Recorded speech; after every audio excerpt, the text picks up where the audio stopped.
Alright, so it's been a while and I haven't really done a video like this before, but I'm going to post a bit of an update on my K100 project. We've got side panels on, the seat is partially mounted, it's not completely mounted yet, but we've got like half the mounts done. I still need to weld some more stuff on. The ABS pump is in. Today I was testing it out, bleeding the brakes and everything. It's pretty well bled and it actually works pretty well. Definitely better than the ABS that they came with in the day. Got our frame welded up here. I'll take the seat off so you can see what's going on under here. Just pops off with some rubber grommets similar to the factory right here. Don't worry about the not so great welds. But I have since updated my electronic system. Don't worry about this, it's just some miscellaneous parts from stuff here that's disassembled. But I got my MS3 Pro right here. This is the engine management system. This is running everything on the bike basically.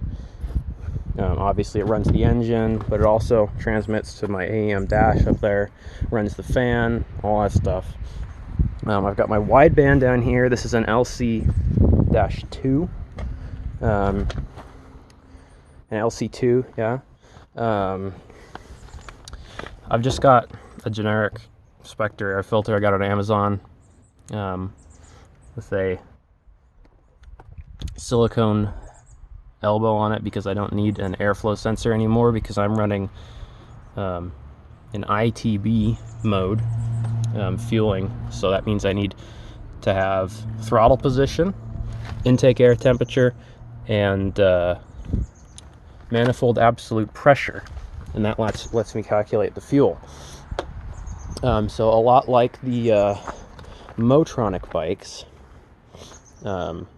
16 valves. So that removes a big restriction from the intake as well, the airflow meter. I've got a clutch here. I've converted it to hydraulic because why not, right? This is the ABS pump right here. It's all wired in right now. Still a little bit of stuff to do on it, but it's functional.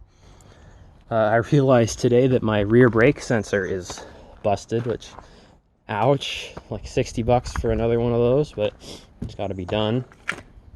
I've got some Brembo, kind of, not really Brembos, they're imitation Brembos, don't tell anybody. Well, I couldn't cough up like $500 for levers. I just couldn't, but they feel good. This is the clutch. It squeaks, but that's that thing down there. But and Amazon from China, a Nibby throttle, actually feels really good. It's nice. Another knockoff Brembo. And these are the what are they? Moto Gadget switches. 3 on each side. The way I have this set up is left blinker, or right blinker, left blinker, headlight, horn, start, kill. Let's see. I upgraded my starter relay. You can see it down there. It's just a generic 250 amp relay because now that I'm using an anti-gravity battery with like 600 cranking amps, I figured I'd upgrade my starter relay because my old one actually had it fuse once, which that was fun. I've got a coil here. This is from Volkswagen Auto Group, used on Jettas, I believe. These are custom wire plugs. On this end, I cannibalized a set of Jetta plugs. These have a 1K resistor in them. That's important. And on this end right here, which you can't see, it's behind the cover, I have a set of NGK 5K ohm resistor caps, the thread-in kind. And this is just standard copper wire. No issues with interference with the resistors on both ends. These right here, these are upgraded injectors. These are 205 cc a minute. The reason why, purely because that's the smallest size I could get from a brand where they'd actually give me data on the injectors so I could put it into my ECU. So I got oversized injectors, but it still idles pretty well, so I don't have a problem with that. These injectors, I believe, will flow up to 160 horsepower, I believe. I don't think this would make 160 NA. No. But that's the theoretical limit if you were to go like forced induction or something, which I'm not planning to. This is my throttle position sensor. This is a custom bracket that I made to adapt this throttle position sensor to the standard 8-valve throttle bodies. This sensor right here is listed in my thread above, but it is basically a Kia throttle position sensor that just happened to have the right size shaft with the D on it and everything, so that worked. Yeah, these things are super expensive, so I just put silicone couplings in instead, because come on, they're like 20 bucks a piece. Legitimately the BMW bottom flanges though, because even though they're $45 a piece, they're the only ones that really work. Now, I got two quick disconnects here, available on EME as well as Rottweiler.com. So when I'm taking on and off my fuel tank, I don't spill gas everywhere all the time. What else? Basic Amazon exhaust with a silencer in it, because it's basically just straight through, so I put a little silencer plug in there to try to cull it a bit. Let's see, this pipe right here is from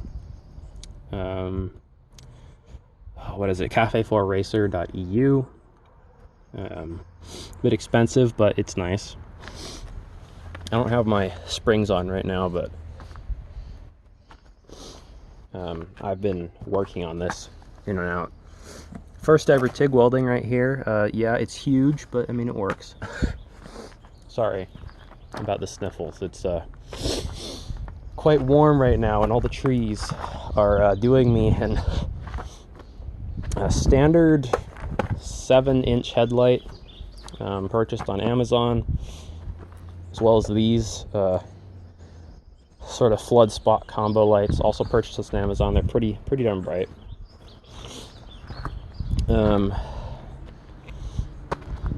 All upgraded brake lines, because obviously I got a custom ABS unit, so and I need to replace lines anyway, so I've got my braided lines everywhere. And let's see, what else is there to say?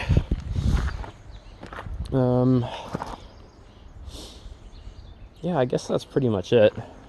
So that's the update on the project so far.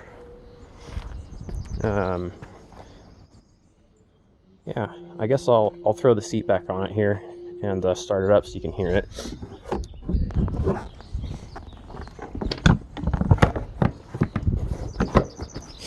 Right, keyless go with the Moto gadget, which is cool. Just press this button, screen comes on. BMW.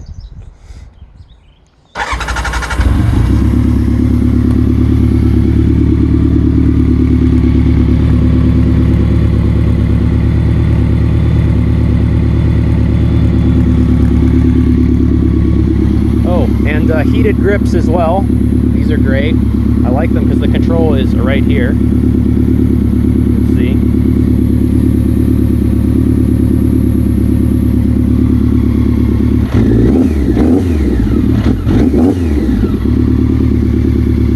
Yeah, so that's my project so far. Thanks for checking in.